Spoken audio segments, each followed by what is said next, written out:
So at this point in the course,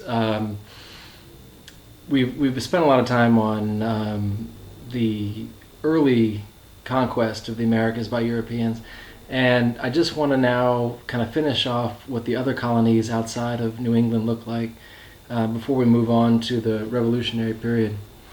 So you've read about this new textbook, so I'm not going to go over it in a lot of detail in this lecture, but just to remind you that what's important, I think, for this course is that you have some sense of how the different colonies were different from each other, and also an understanding that Massachusetts, New England more generally, that's not the only place where people are settling from England or Europe more broadly, that there's colonization all over the place, and these colonies vary quite a bit from one to the other.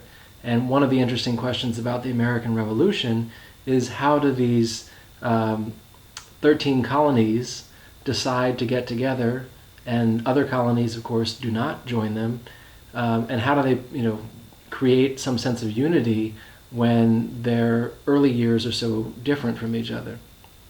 So you have, at the one extreme, the Caribbean colonies, and the English have a number of Caribbean colonies which are much more profitable than any of the colonies, certainly in New England, but really in the Chesapeake region, Virginia, Maryland as well. And certainly when it comes time for a revolution, England is much more concerned about what's going to happen with those Caribbean colonies, because those possessions are the ones that actually produce a substantial profit for English traders, English merchants. Those Caribbean colonies, of course, have very small numbers of white settlers and very large numbers of African and now Afro-Caribbean slaves. They've been taken mainly from the west coast of Africa initially, and Central Africa region around the Congo, and that's the major source of population as well as the major source of labor in the Caribbean. There are very few white settlers there, and the native population, of course, that Columbus had first discovered in 1492 has been killed off, or more commonly has died off of infectious diseases spread by those early Europeans. So it's mainly an African or now Afro-Caribbean, Afro-American population that inhabits the island, but they're mostly slaves. You have, and I'll mention one more thing about the Caribbean, 2/3 of all the English migrants in the 17th century, the 1600s, went to the Caribbean. So again, our sense of American history is probably off here, where we think of the Pilgrims and the early Puritans as being typical settlers. That's the extreme minority.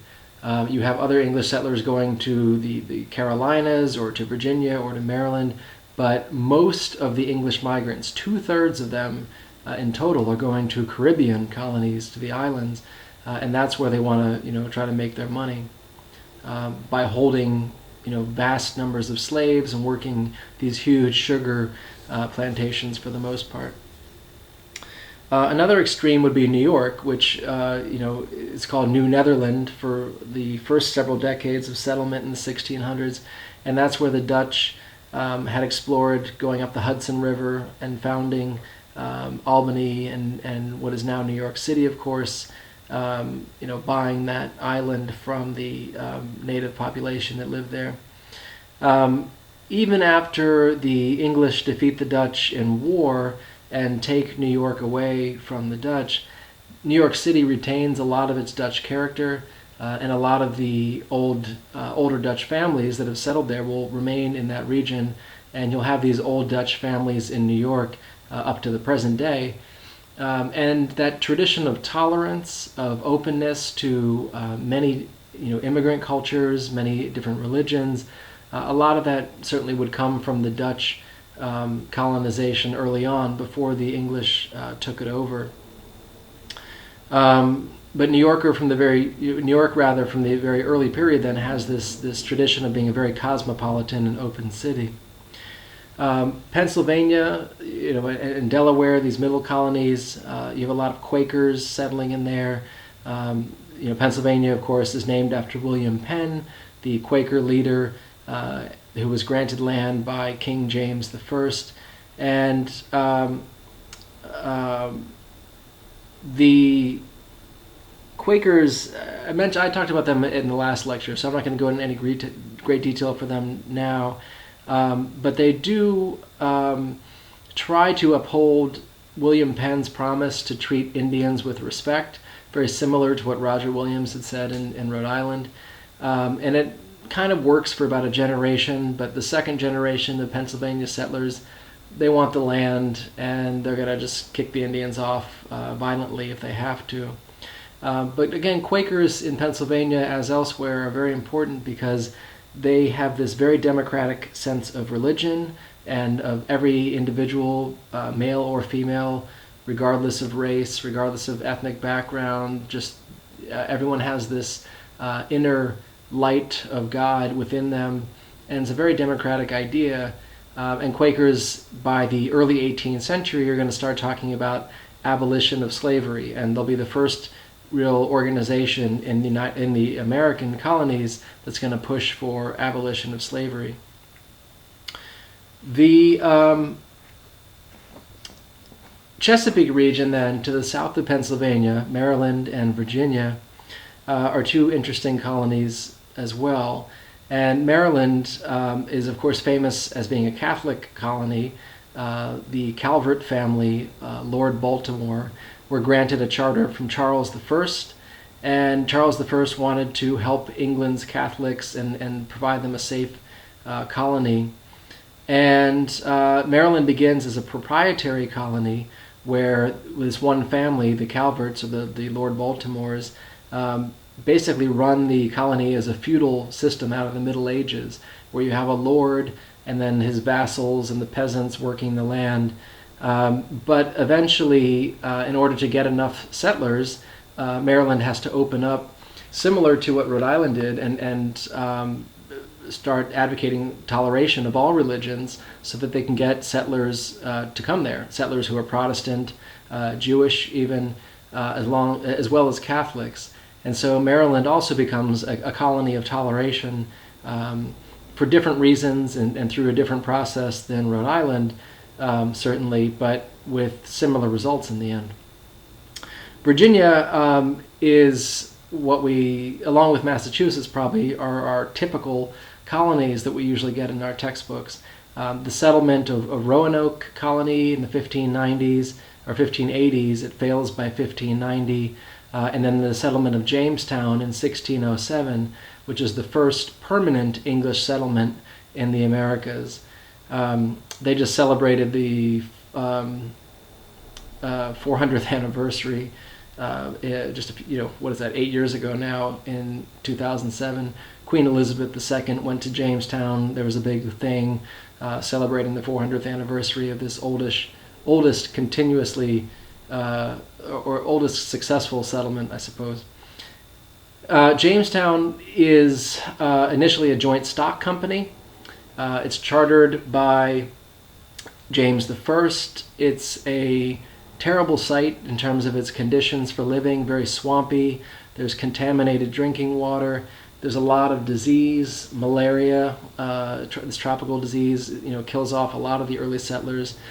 The early settlers came expecting a lot of wealth, easy riches, and they weren't ready to work, really.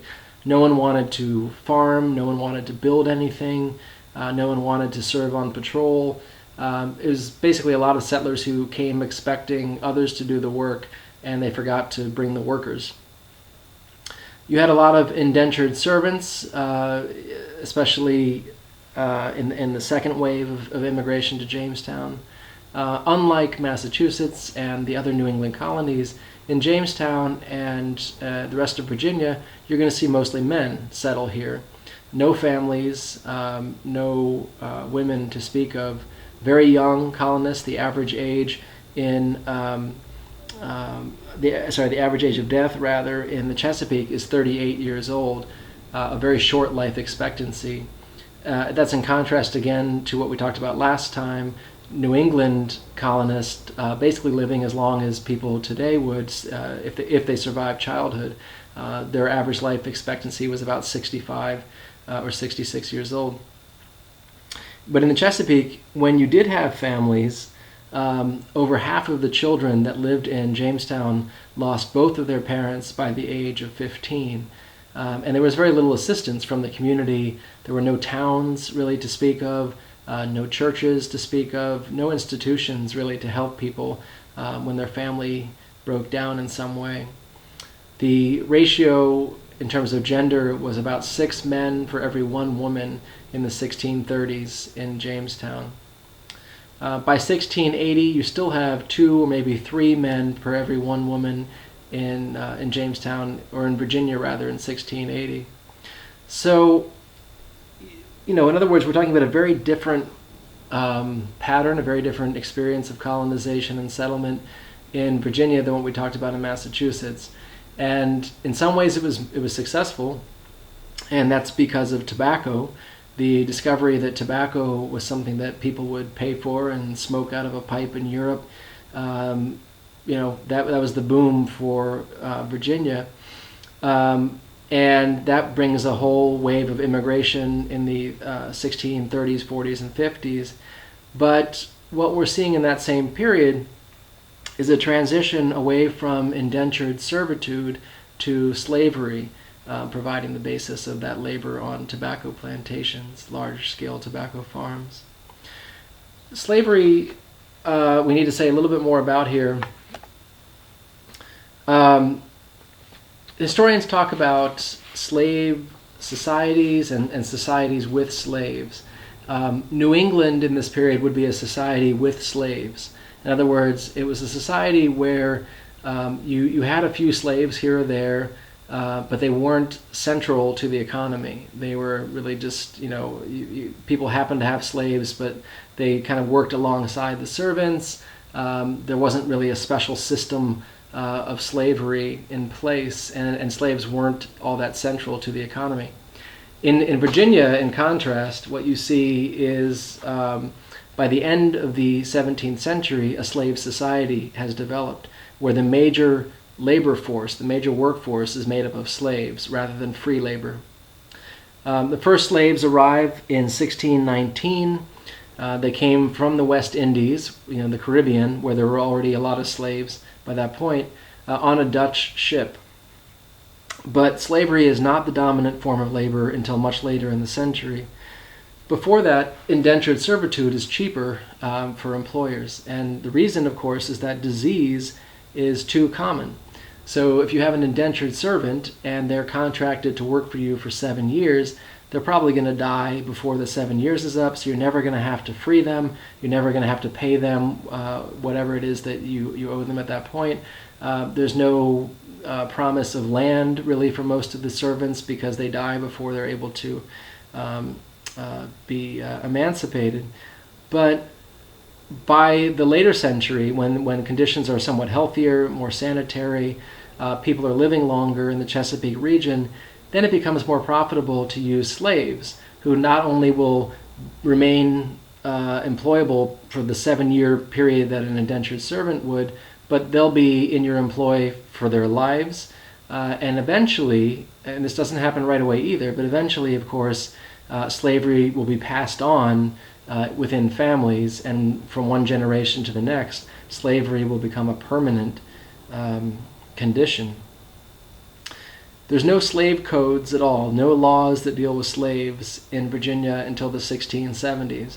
And that tells us something as we look back as historians, that there's very little evidence that the few African or Afro-Caribbean servants and workers who were in Virginia prior to 1670, that they weren't treated any differently, that there was no legal structure that was any different for slaves than there was for servants, and certainly no difference for Africans versus Irish servants or something like that. But around 1670, the law starts to change. It's very interesting that the first law that changes is one that deals with African women, and it clarifies that legally the labor of an African woman belongs not to her husband, as it would for a white woman at that time, but her labor belongs to her master. So there's a distinction here based on gender, that white women's labor belongs legally to their husbands. They don't own their labor either, but their husbands own their labor. So anything they do, the money goes to their husbands. But a black woman's labor, an African woman's labor, doesn't belong to her, and it doesn't belong to her husband. It belongs to the person who owns her contract at this point. So this distinction for white women versus black women is what becomes sort of the foundation for slave codes in Virginia.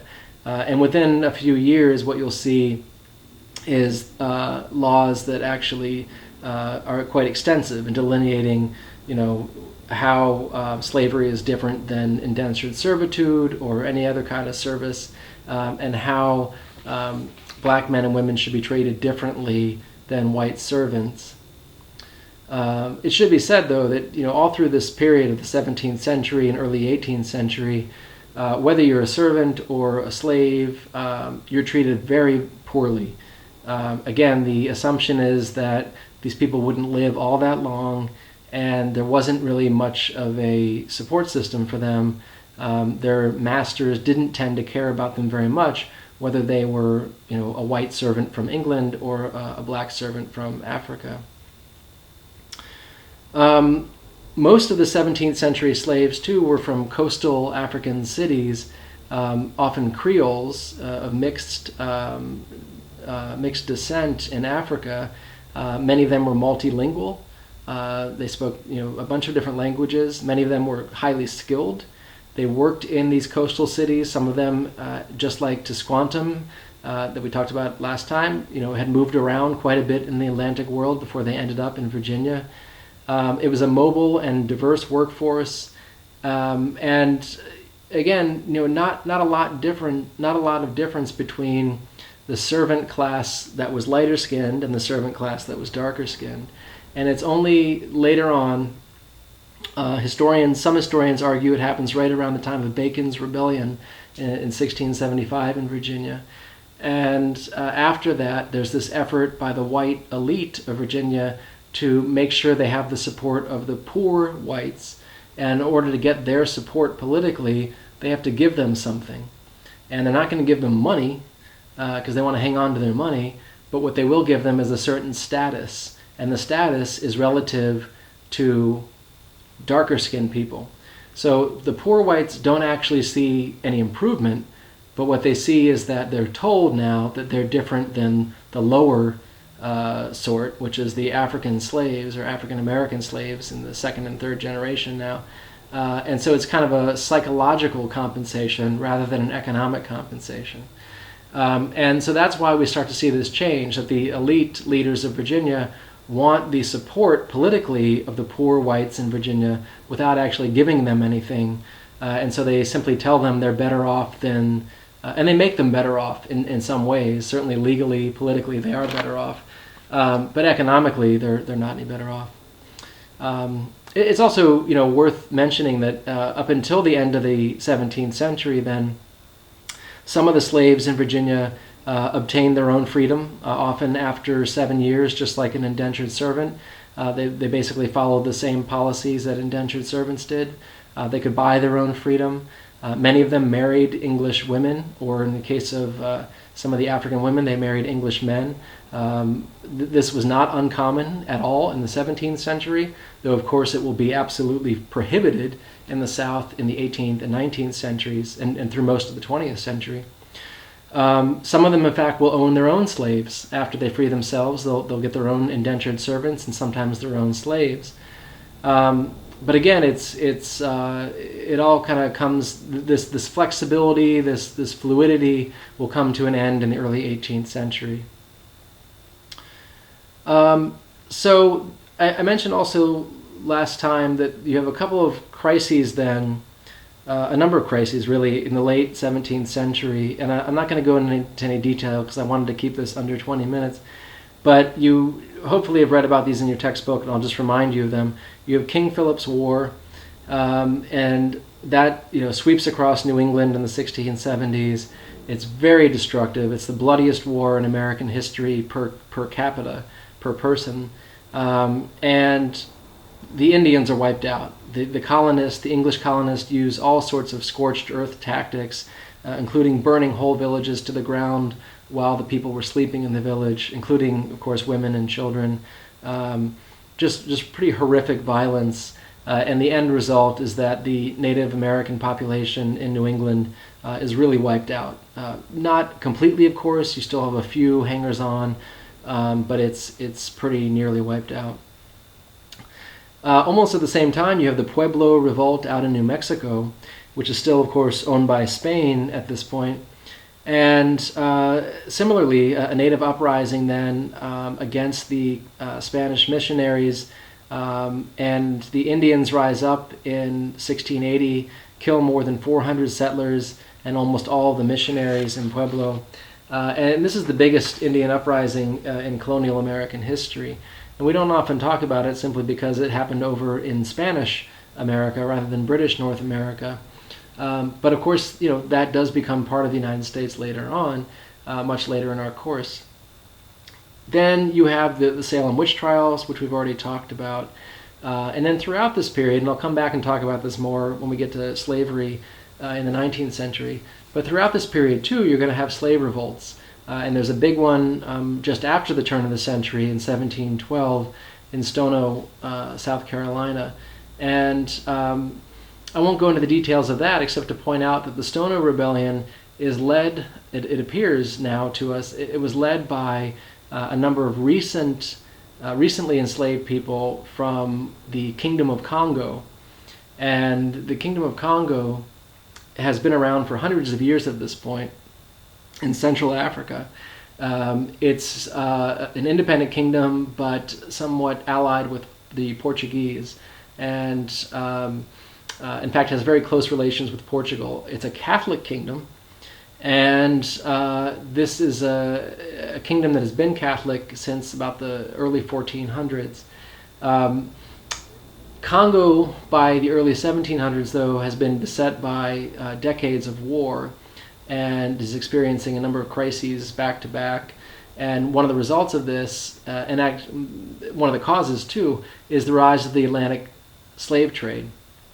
And as the wars continue in the region around the Congo and present-day Angola, people are being kidnapped and sold into slavery, and the warfare continues in part because the kidnappers now are getting paid money by Portuguese and other slave traders to get more captives. And so it makes financial sense for them to fight more battles, get more prisoners of war, sell those prisoners into slavery, and kind of keep the cycle going. But these guys who come to South Carolina are most likely warriors, and they've been fighting wars for quite some time. They're young men, trained in military techniques, and it's not terribly surprising then that this is the group that would lead this major rebellion in Stono. It's in your textbook, and you can read about the details if you haven't already. But again, it tells us that this transatlantic world is open, and what's happening in Africa matters, to what's happening in South Carolina, and vice versa. That these things are very much linked. The decline of these states like Congo and others in Africa that are falling at the same time. These states are declining precisely because of the rise of the transatlantic slave trade. At the same time, these revolts are occurring in the South, in the Americas, because of who is being enslaved. So America is not cut off from the world the way our traditional textbooks, have it in many cases. So you have a number of crises then that resolve themselves in different ways, between Bacon's Rebellion in Virginia, the Salem witch trials, and King Philip's War in New England, and the Pueblo Revolt out west. And next lecture, I'll get into the 18th century, and we'll start talking about how we start to move towards the American Revolution. again, the big takeaway here is simply that you understand that there are some pretty substantial differences between these colonies, that Virginia is not the same as Rhode Island, and that's not the same as the Caribbean, and that's not the same as New York. Have some sense of those differences, so then we can talk next time about how these different, diverse colonies managed to unite together in order to fight against the most powerful empire in the world in the 1770s.